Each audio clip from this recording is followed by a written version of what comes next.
Bora, Fel, para as últimas informações com o Vessone trazendo pra gente aí de dentro do Corinthians. Segunda agitada no timão, hein? Empate ontem por 0-0 contra o Vitória e final de semana agitada nos bastidores na crise política do Corinthians. Então se liga nas informações do Vessone, deixa o seu like, se inscreve no canal, ative o sininho pra você não perder nada do Corinthians, nenhuma informação, então sem mais enrolações, bora pro vídeo. Vessa, e o Corinthians, não foi nem Zorro, nem Sargento Garcia, 0-0, fora tudo que aconteceu fora de campo. Precisaria de um programa inteiro do G4 para explicar o que aconteceu fora de campo. Dentro das quatro linhas, um Corinthians que fez o Vitória pela primeira vez no campeonato não tomar gol. Acho que isso resume bem. 11 jogos do Vitória, só não tomou gol contra o Corinthians. Uma equipe que se defende claramente muito melhor do que da época dos Dias. Dos 10 jogos agora com o novo treinador, em 6 não tomou gol. Acho que está claro que há uma melhora defensiva, só que aí, como diria Massina, aquele cobertor curtinho, É que ele é quadrado, né? O cobertor não é quando você retangular. cobre a perna, você descobre a cabeça e você então passou a ter muito mais dificuldade de fazer gol. E aquele ataque que meteu 3, 4 num monte de gente no final do ano passado. Claro que o Yuri não está agora, né? E aí o Garro vem voltando, mas o Yuri não está, passou a ter dificuldade. O Corinthians tem um elenco bem desequilibrado, não tem um jogador de beirada. Ontem era muito importante o jogador de beirada, né? Porque o Vitória veio para empatar, ele sabia que empatar em Itaquera é ótimo resultado. Jogou todo mundo os 11 atrás da linha da bola, foi sair numa boa lá no finalzinho, sair lá do meio de campo, ficava se defendendo e o Corinthians com muita dificuldade para entrar, sem criatividade, ficou batendo no muro, teve 2 faltas muito perigosas para ser batidas na meia-lua. O Garro, uma acertou a trave, a outra não deu certo. O Romero também entrou e acabou perdendo um gol. Mas é um Corinthians que deixa 2 pontos. Para mim, eu não tenho dúvida, né? Que deixou 2 pontos dentro da sua casa contra esse Vitória que tinha tomado gol de todo mundo. E a última partida agora é o Grêmio lá no Sul. Mas o Corinthians ia a 17 pontos contra o Vitória, numa dessa podendo ir a 20 contra o Grêmio, o que você deixaria em 5º ou 6º lugar, uma posição até razoavelmente boa para o Corinthians, né? E a ver o que acontece agora na janela, tem muita coisa para acontecer. Alex Santana está indo embora, está indo para o Grêmio, só precisa entender como ele vai embora, né? Se é empréstimo definitivo. E lembrando, o Corinthians está sendo cobrado pelo Atlético Paranaense por 12,5 milhões de reais pela compra dele. Eu espero que a diretoria do Corinthians não seja paga-lanche de novo de emprestar um jogador e não cobrar nada e não pedir nada, sendo que ele tem 12,5 para pagar para o Atlético Paranaense, está sendo até acionado na Justiça. Outros jogadores, Maná, Donelli, outros jogadores também devem sair para ganhar rodagens. Fala também da possibilidade do Charles também deixar o Corinthians. E eu acho que um outro jogador vai chegar. O problema todo é esse caos político que precisaria de 1 hora para explicar. E é cada vez pior a situação política, a guerra política tomando conta, o poder, a luta pelo poder a qualquer custo. As pessoas não se importam com o Corinthians. E a informação, a última que chegou, o advogado do Augusto Melo, que defendeu ele no inquérito, que ele foi indiciado por lavagem de dinheiro e tudo mais, o escritório de advocacia acaba de deixar aí de cuidar das coisas do Augusto, não está mais com o Augusto, que decidiu contratar o Cardoso, né, José Cardoso, ex-advogado da Dilma, e aí esse ex-ministro da Justiça e tudo mais. E aí o advogado que cuidou dele, doutor Ricardo... Aquele da coletiva não O da coletiva mais. Disse, eu tô fora, meu escritório tá fora. Fala bem ele, hein? Fala bem, bem pausado, explica bem, fala bem mesmo. Gostei também muito da postura dele ao longo do tempo, de temas bem complicados. Mas ele disse, eu não trabalho mais com o Augusto. O Augusto foi para uma outra linha jurídica que a gente não concorda. Então, o advogado também deixa o Augusto Melo por essa troca que o Augusto optou por ir para outro escritório. Ô Vessa, 2 coisas. O que é paga-lanche? Você paga lanche é o cara chegar aí pra você e falar, paga meu lanche aí. Aí você vai e paga. E não pede nada em troca, não tem uma contrapartida. E um cara generoso. É um cara muito generoso. Então o Corinthians paga hoje metade do salário do Fagner. Chega a ser bobo, é isso? Bobo. Porque ele paga metade do salário pro Fagner ser titular no Cruzeiro, por exemplo, e teve que improvisar o Félix Torres. Isso aí é ser paga-lanche. Desculpa, âncora, eu posso perguntar um negócio? Pode perguntar. Pode, sim. Que raios aconteceu no sábado à noite dentro do Parque São Jorge? Então, precisaria de muito tempo para explicar, mas basicamente uma decisão quase monocrática de uma primeira secretária da comissão do Conselho Deliberativo, simplesmente disse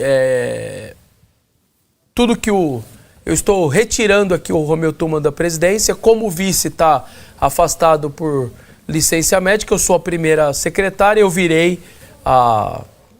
eu que virei o presidente do conselho, como eu virei o presidente do conselho, estou dizendo que uma decisão da comissão de ética lá de abril, ela está válida desde ontem, tudo que o Romeu fez desde abril, ela trouxe retroativamente, tudo perdeu a validade, e eu estou decidindo então que eu virei a presidente do conselho, eu retiro o Romeu, eu quero que saia o Osmar e eu quero que volte o Augusto, numa decisão praticamente dela, ela com uma caneta ela fez várias das decisões, e aí o Augusto foi lá e falou assim, agora ela decidiu, aí eu tô vindo aí tomar de novo a cadeira. O Osmar falou, não, eu que tô na cadeira, eu não vou sair. O Osmar ficou lá, sozinho, até que chegasse alguém do jurídico, até que ele entendesse. Não tem nenhuma decisão da justiça, não tem respaldo nenhum da justiça, porque se tem uma liminar de justiça, liminar se cumpre e não tem discussão. Osmar, tem uma liminar, obrigado, satisfação, vai caçar a liminar lá. Você e o clube vão caçar, mas eu estou de volta. Não tinha liminar, é uma decisão deles lá, entre eles, interna, com papel timbrado que eles fizeram lá, e tentaram de novo colocar o Augusto no poder. Isso não foi aceito e agora está tendo vários desdobramentos. Vamos ter que aguardar. Para mim, e eu estava no Olímpico dia 2 de dezembro de 2007, e eu sei o que eu senti naquele dia do rebaixamento. Para mim, sábado é muito pior, muito mais vergonhoso e muito mais triste do que 2 de dezembro de 2007. Bom, vamos falar do Corinthians, que enfrentou o Vitória ontem e não conseguiu arrancar o 0 do placar. Quesada, eu coloquei 1-0 no palpite pro Vitória, mas, cara, que jogo medíocre do Corinthians ontem, cara. Eu assisti uns 70% do jogo, não jogou nada o Corinthians ontem, né, Quesada? Não jogou nada, foram 3 chances para fazer o gol. O Yuri é um cara que faz uma falta absurda ao time, o Garro também e o Carrídio. Carrídio não pôde jogar, sentiu uma contusão em momentos antes da partida, continua convocado pela seleção do Peru. Inclusive o Corinthians mandou informações médicas lá e a seleção do Peru não quer nem saber. Obrigou o cara a se apresentar. Teria que se apresentar, dane-se. Mas assim, quando o Corinthians joga com Garro, Memphis e Yuri, já não é fácil. E o Carrídio, o quarteto, já não é fácil. Já é difícil com os 4. Mas é mesmo. Você pode ver vários jogos do Corinthians com esse quarteto e o Corinthians sofrendo, né? Mas ontem é o seguinte, ontem o Memphis, ele foi obrigado a ser o Garro do time enquanto o Garro não entrava. Aí ficou o Héctor, que deve ter comido uma bela de uma paella no almoço, porque, que é uma feijoada espanhola, né? Não conseguiu correr. E o Thales, que é um cara que quando ele tá no banco, a torcida pede pra ele entrar. E quando ele tá no time, a torcida quer que ele saia. Então é o tipo do jogador que não consegue realmente fazer a diferença nenhuma. Aí o Memphis explodiu a bola no Lucas Arcanjo aí, quase que matou o Lucas Arcanjo.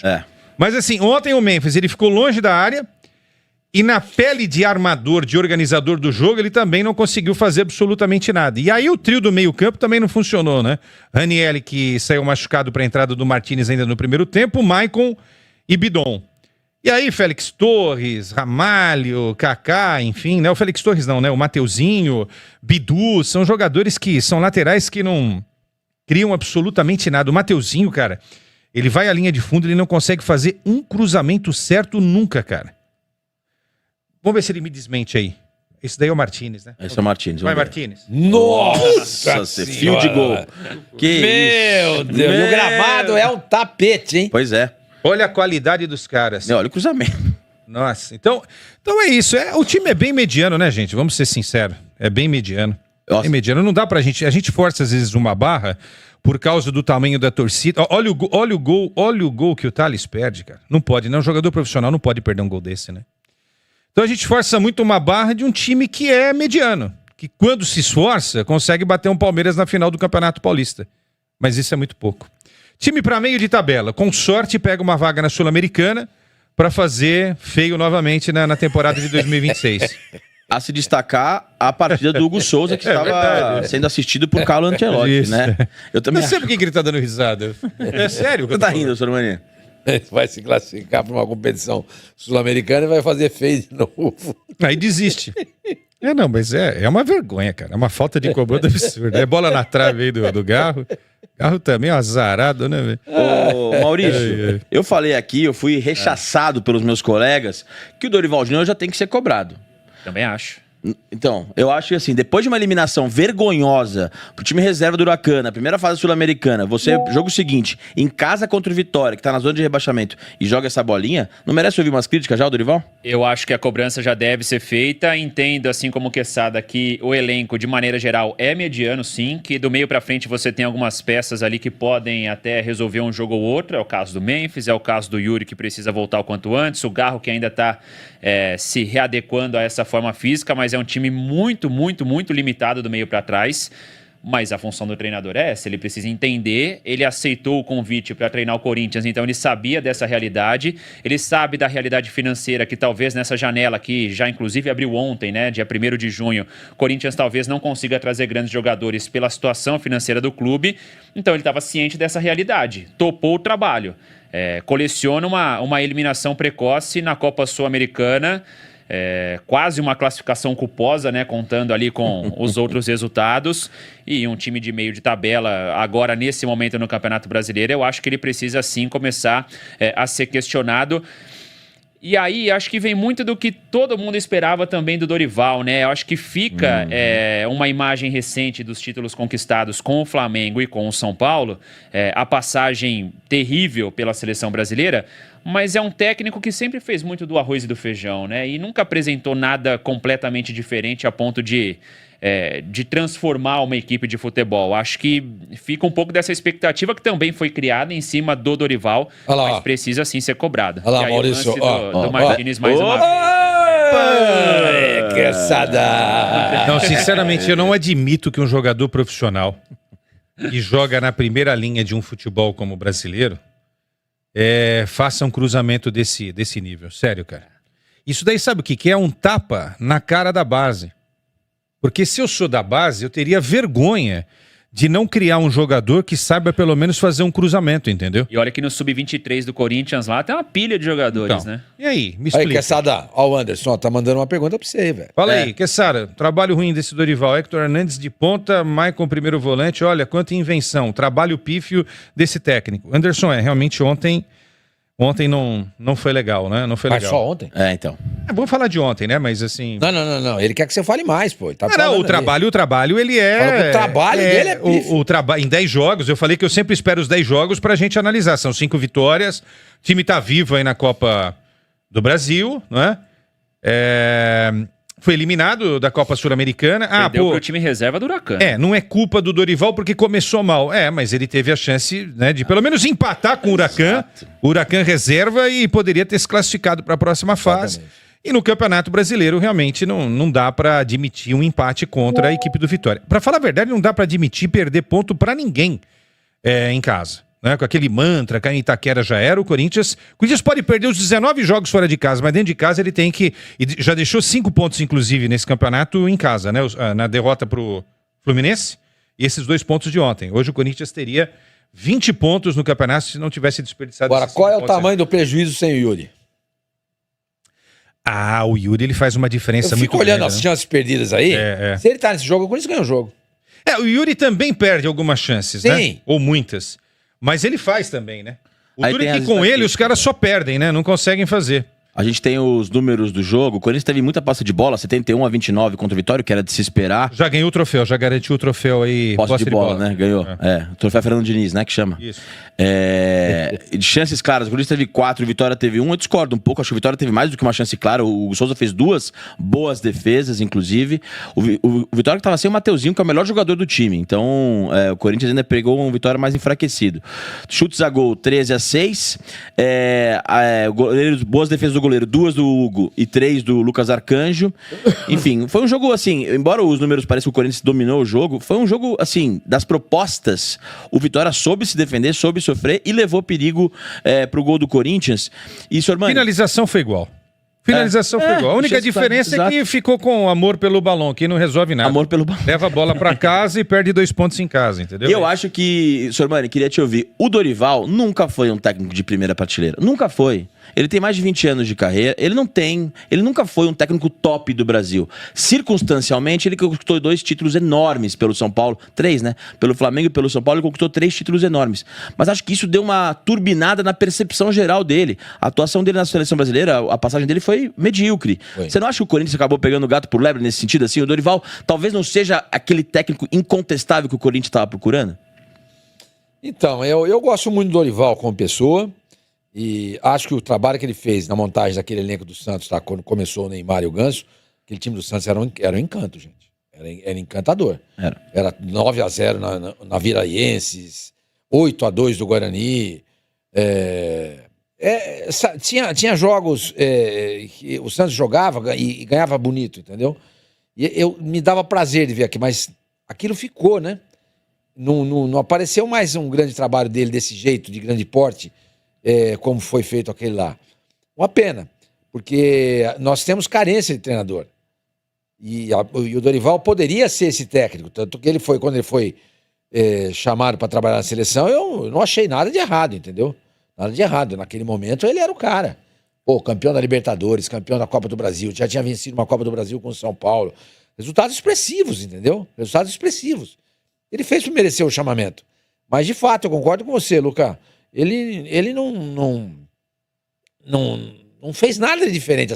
A seleção, inclusive, foi humilhada pela Argentina. Tomou de 4 da Argentina. Uma vergonha. Uma vergonha. Acho que o Brasil nunca tinha tomado... Não, acho que... Eliminatória de 4 nunca. Eliminatória não. Nunca. Nunca tinha tomado, né? E parecia que ia ser pior no começo do jogo, né? Exato. Um time sem ideias. O Corinthians hoje é um time sem ideias. O Quesada não gosta do Ramon Dias. Mas o Ramon Dias é muito mais técnico do Dorival, gente. Ele tem 7 campeonatos argentinos conquistados. Ele ganhou 7 campeonatos argentinos. Pô, é expressivo. Ganhou Libertadores. Sabe? Eu acho o Ramon mais técnico do que o Dorival. Acho.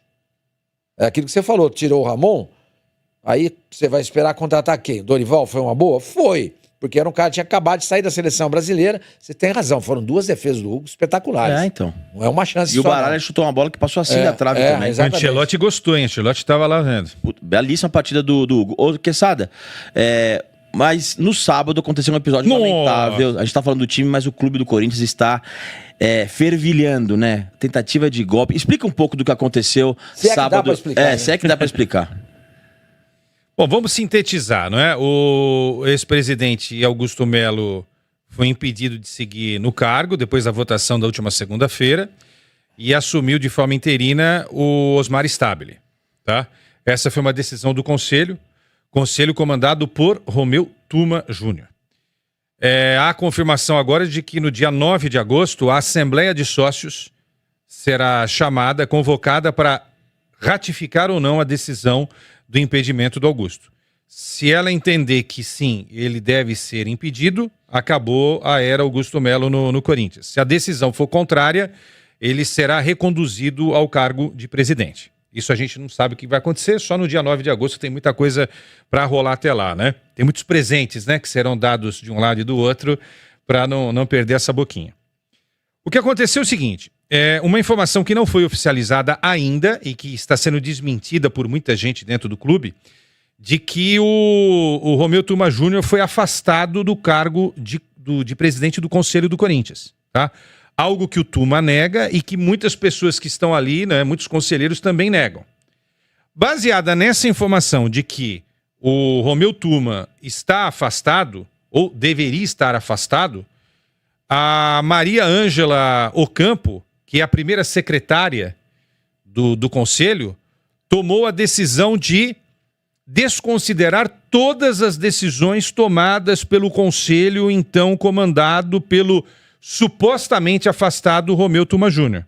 Em outras palavras, a decisão de impeachment, então, caiu. Ela não tem valor.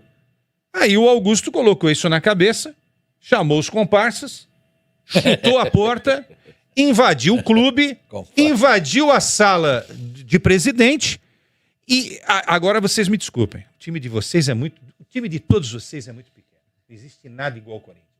E eu bato no peito para falar isso. Corinthians tem 2 presidentes. Microfone, que sabe. Corinthians tem 2 presidentes. Corinthians é o único clube do mundo que tem 2 presidentes. Por isso ele é o maior de todos. Durante 5 minutos foi um policial, né? Porque deu uma confusão lá, o policial teve com a borracha, falou, pera aqui, eu sou o presidente aqui, porque tá Amazônia esse negócio. Olha só, o Corinthians teve 2 presidentes no sábado, Luca. Isso é um negócio incrível, cara. Então é isso, Fel, vergonhoso, mano, na moral, cara. A gente tem 2 presidentes aí, que se juntar os 2 não dá meio presidente, cara. Não dá, cara, é ridículo, cara, o Corinthians, um clube desse tamanho, ser gerido por uns caras tão amadores assim, cara. Na moral, que os caras, cada dia que passam, estão acabando com o Corinthians. E falando de futebol, cara, um pouco, essa parte política é muito chata, é irritante, cara. Mano, o Corinthians vai emprestar o Alex Santana pro Grêmio. Mano, o Alex Santana, quando chegou, mano, cara, ele deu aquele gás no time. Eu lembro que ele corria pra caramba, ele marcava em cima e mordia o cara o tempo todo nos primeiros jogos dele pelo Corinthians. Falei, caramba, agora vai, chama um meio de campo volante ali bom. Aí ele se machucou, teve uma contusão muscular, voltou mais pesado que uma carreta, cara, mais pesado.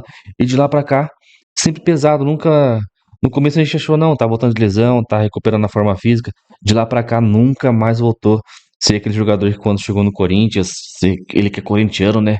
Então, o gás acabou ali no primeiro mês praticamente com o Corinthians. E, cara, cada jogo que ele faz é um nada em campo, né? Então, e outra, vai emprestar o cara? Eu não duvido nada que o Corinthians vai emprestar ele pro Grêmio, vai pagar parte do salário. É brincadeira, cara. É muita burrice, amadorismo, tudo junto. E vamos ver o que vai acontecer aí nos próximos dias. E saindo mais jogador, será que vai chegar mais jogadores? A gente precisa de atacante, de pontas, de zagueiro, laterais, praticamente um time inteiro aí. Vamos ver então o que vai ser nessa janela aí do meio do ano, que o Fabinho Soldado vai conseguir fazer, esperar essa turbulência aí toda acabar. Talvez acabe no dia 9 agora, mas é isso aí. Deixa o seu like, se inscreve no canal, ative o sininho pra você não perder nada do Corinthians. A gente posta vídeo aqui todos os dias pra fiel torcida. Então até o próximo, valeu, é nóis.